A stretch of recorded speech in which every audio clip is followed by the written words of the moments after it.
Good morning class. Shrijeet Chandra Chaudhary Mahavidyalaya से आज मैं आपके सामने बीए थर्ड सेमेस्टर का आज जो हमारा टॉपिक है वो है आपका लेक्चर नंबर 2 है आज हमारा, ठीक है। यूनिट नंबर 1 ही चल रहा है। तो ऊपर आपका हेडिंग है आज नेचर ऑफ सोशल साइकोलॉजी, ठीक है। तो आज हम सोशल साइकोलॉजी की प्रकृति देखेंगे कि जो सामाजिक मनोविज्ञान है उसकी प्रकृति कैसी होती है, ठीक है, वो कैसा होता है। अगर हम किसी को जैसे मान लीजिए विज्ञान में डालें कि कला में डालें तो किस फील्ड में हम डालेंगे सामाजिक मनोविज्ञान को, उसके तौर पर आज हम समझेंगे, ठीक है।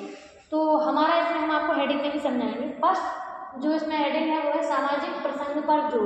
प्रसंग का मतलब होता है कोई भी क्रियाकलाप होना, यानी कि जब भी कोई एक्टिविटी कई सारे लोगों के या दो लोगों के बीच में होती है ना, यानी कि जो भी वर्क वो कर रहे हैं या जैसे कोई एक दूसरे से व्यवहार कर रहे हैं, अपने विचारों का आदान प्रदान कर रहे हैं, तो उसी की बात चल रही है। तो यानी कि जब हम सामाजिक मनोविज्ञान की बात करते हैं तो उसमें हम ये बात करते हैं कि एक से अधिक लोग होने चाहिए, यानी कि 2 लोग या उससे ज़्यादा लोग, और वो किसी एक्टिविटी को करें। अब आप जानते हैं कि कई सारे लोग जब इकट्ठे होते हैं तो ऑब्वियस कोई ना कोई एक्टिविटी तो चल रही होती है, तो वो प्रसंग होना ज़रूरी होता है, तभी सोशल साइकोलॉजी को स्टडी कर सकते हैं कि आखिरकार क्या चल रहा है, ठीक है। नेक्स्ट हमारा हेडिंग है वैज्ञानिक पद्धति का उपयोग। तो मैं आपको कल भी डिफाइन कर चुकी थी कि जो सोशल साइकोलॉजी है वो साइंस में मतलब प्योर साइंस नहीं है, नेचुरल साइंस भी नहीं है, लेकिन सोशल साइंस में रखा जाता है। सोशल साइंस का मतलब होता है कि कोई भी एक तरीके से है एक विज्ञान ही, लेकिन वो विज्ञान किस में घटित होता है, विज्ञान घटित होता है समाज में रह करके, यानी कि सोशल में कई सारे लोगों के बीच में जो कार्यकलाप होता है, जो भी वर्क होता है, उसको हम वैज्ञानिक तौर पर स्टडी कर सकते हैं। यानी कि कोई भी व्यवहार क्यों घटित हो रहा है, उसके पीछे के कारण क्या है, यदि यह व्यवहार इस तरीके मतलब उसके कारण ये नहीं होते, उसके कारण कुछ और होते, तो किस तरीके से व्यवहार घटित होता। तो ये सारी चीज़ें हमारा जो वर्किंग है वो निकल के आती है आपका वैज्ञानिक पद्धति में। जैसे मैंने आपको कल बताया था कि मनोविज्ञान में हो या सामाजिक मनोविज्ञान में, अगर हम कोई भी मान लीजिए कोई बात बोल रहे हैं कि इसको हम इस तरीके से प्रूव कर सकते हैं, तो इसीलिए प्रूफ का मतलब ये है कि विज्ञान हमेशा प्रमाण की बात करता है ना। तो अगर हम प्रूफ दे रहे हैं तो ऑब्वियस वो विषय जो होगा वो वैज्ञानिक विषय कहलाएगा, ठीक है। तो नेक्स्ट है हमारा व्यक्ति और समूह संबंधों का अध्ययन, ठीक है। तो अगर हम देखिए समाज में कौन होता है, ऑब्वियस है लोगों से ही समाज बनता है, ठीक है। तो ये एक व्यक्ति से अधिक व्यक्ति, यानी कि 2 व्यक्ति या उससे ज़्यादा व्यक्ति, और या फिर एक पूरा समूह, ठीक है। तो उनके बीच का हम संबंध देखते हैं कि एक व्यक्ति का एक समूह विशेष से क्या संबंध है, एक समूह का एक व्यक्ति से क्या संबंध है, एक व्यक्ति का दूसरे व्यक्ति से क्या संबंध है, ठीक है। तो इन्हीं के बीच का हम स्टडी करते हैं और इन पर ही हम आगे वर्किंग करते हैं, ठीक है। नेक्स्ट हमारा है सामाजिक प्रभावों की भूमिका।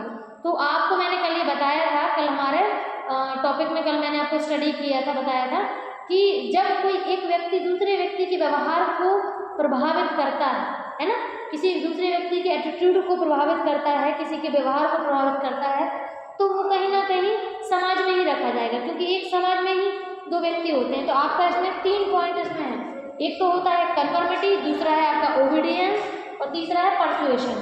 देखिए कन्फर्मिटी का सिंपल सा मतलब होता है कि जब बहुत सारे लोग कुछ व्यक्तियों या 1-2 व्यक्तियों के डिसीजन को प्रभावित कर देते हैं बिना उसे फोर्स किए, यानी कि अगर मान लीजिए कोई 8 लोग किसी चीज़ के लिए सहमत है और 2 लोग नहीं हैं, और 2 लोग अपनी मर्जी से उन 8 लोगों के पक्ष में डिसीजन दे देते हैं कि हाँ ठीक है हम एग्री हैं, तो वो कन्फर्मिटी में आता है, यानी कि वो अपनी मर्जी से अपने डिसीजन को चेंज कर रहे हैं, उस पर किसी प्रकार का कोई फोर्स नहीं है। सेकंड होता है आज्ञा पालन। आज्ञा पालन तो आपको नाम से ही समझ गए होंगे, आज्ञा की बात हो रही है, यानी कि जब कोई भी एक व्यक्ति दूसरे व्यक्ति को कोई ऑर्डर देता है और उसको वो फॉलो करना होता है, जैसे किसी भी कंपनी में देख लो, या कोई बॉस या एम्प्लॉय का रिलेशनशिप देख लो, या फिर मदर फादर का अपने बच्चों के प्रति को भी ऑर्डर देना हो, तो ये सारी चीज़ें उसमें काउंट होती हैं, ठीक है।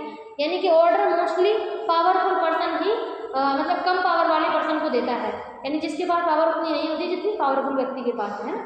और नेक्स्ट है आपका अनुनय है ना, इनकी परसुएशन, यानी कि उन्होंने कहा कि जैसे रिक्वेस्ट बेस कह दिया कि प्लीज मतलब मैं रिक्वेस्ट कर रहा हूँ आपसे कि ऐसा कर दीजिए। जैसे एम्प्लॉय कभी भी अपने बॉस को ऑर्डर नहीं दे सकता है, हाँ, लेकिन रिक्वेस्ट कर सकता है। मान लीजिए अगर कोई वर्क उसे अपने डायरेक्टर से या अपने मैनेजमेंट से या फिर अपने बॉस से करवाना है और जो उसके लिए ज़रूरी है, तो फिर वो उनको रिक्वेस्ट ही करेगा, और रिक्वेस्ट के बाद भी डिपेंड बॉस पर करता है कि वो उनके एग्री कर रहे हैं या नहीं कर रहे हैं, ठीक है।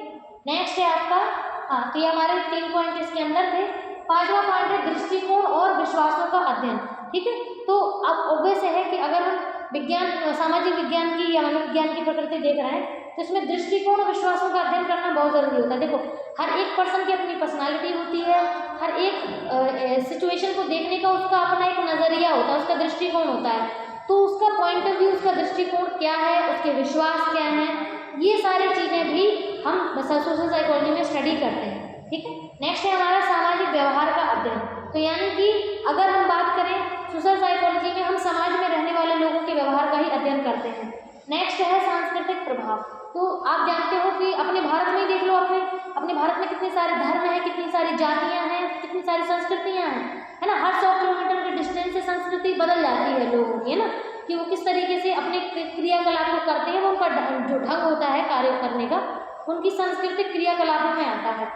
तो जो सांस्कृतिक प्रभाव है वो हर संस्कृति में अलग देखा जाता है, तो उसी के हिसाब से उनके बिलीफ भी होते हैं, उसी हिसाब से बिहेवियर करते हैं, तो उनको अलग अलग संस्कृति के हिसाब से भी हमें देखना पड़ेगा। अब जैसे मान के चलिए, अगर कोई रिसर्च मान लीजिए सांस्कृतिक कल्चर बेस हो और वो हमने मान लीजिए अमेरिका में हुई हो, क्या उसको हम इंडिया में कर सकते हैं? बिल्कुल नहीं कर सकते। क्यों? क्योंकि वहाँ का कल्चर और यहाँ का कल्चर बिल्कुल अलग है। तो कल्चर चेंज होने की वजह से वो रिसर्च जो है वो फेल हो जाएगी। तो हमें उसमें कुछ मॉडिफिकेशन करने पड़ेंगे, जिसके बाद ही हम सोशल साइकोलॉजी की रिसर्च को इंडिया में कर पाएंगे। नेक्स्ट है सामाजिक अनुभूति। हर व्यक्ति समाज में रह करके अपने कुछ अनुभवों को निर्माण करता है, उनको बनाता है, सीख करके, समझ करके, लोगों के व्यवहारों से प्रभावित होकर के।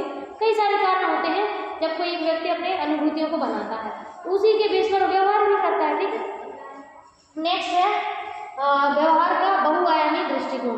तो आप जानते हो कि कोई भी व्यवहार, जो सोशल बिहेवियर पर्सन का आता है, उसके पीछे बहुत सारे कारण होते हैं। सबसे पहला कारण जैसे अनुवांशिकता, तो किसी बच्चे के माँ बाप के कैसे जीन्स हैं, उसको कैसे जीन्स मिले हैं, उसके आधार पर उसका व्यवहार।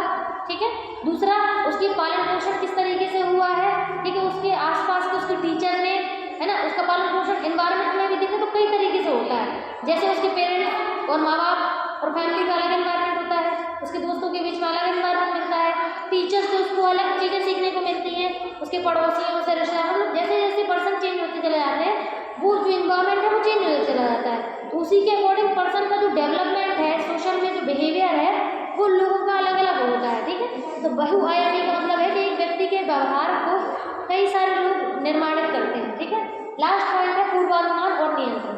अब चूंकि देखिए, चाहे हम सामाजिक मनोविज्ञान को पढ़ें या उसमें हम रिसर्च करने की बात करें या फिर हम किसी भी विषय की बात करें, अगर वो विषय वैज्ञानिक पद्धति का प्रयोग करके किसी भी अपने उसको कार्य करता है अपने विषय पर, तो उसमें दो चीज़ें तो देखने को आपको जरूर मिलेंगी। अगर वो विषय वैज्ञानिक तौर पर कार्य कर रहा है, एक तो होता है व्यवहार का अध्ययन और दूसरा होता है उस पर नियंत्रण, यानी कि कोई भी कार्य क्यों हो रहा है और अगर वो अच्छा है तो आगे हो, और अगर नहीं है तो उस पर नियंत्रण कैसे करना है। तो आप जानते हो कि हर विज्ञान में आपने देखा होगा, जैसे कोविड था, कोविड जब आया था तो कोविड के आने के, चूंकि कोविड अच्छा नहीं था, उस पर हेल्थ इश्यूज हो रहे थे, लोगों की डेथ हो रही थी, तो कहीं ना कहीं कोविड एक मतलब गलत चीज़ थी, है ना।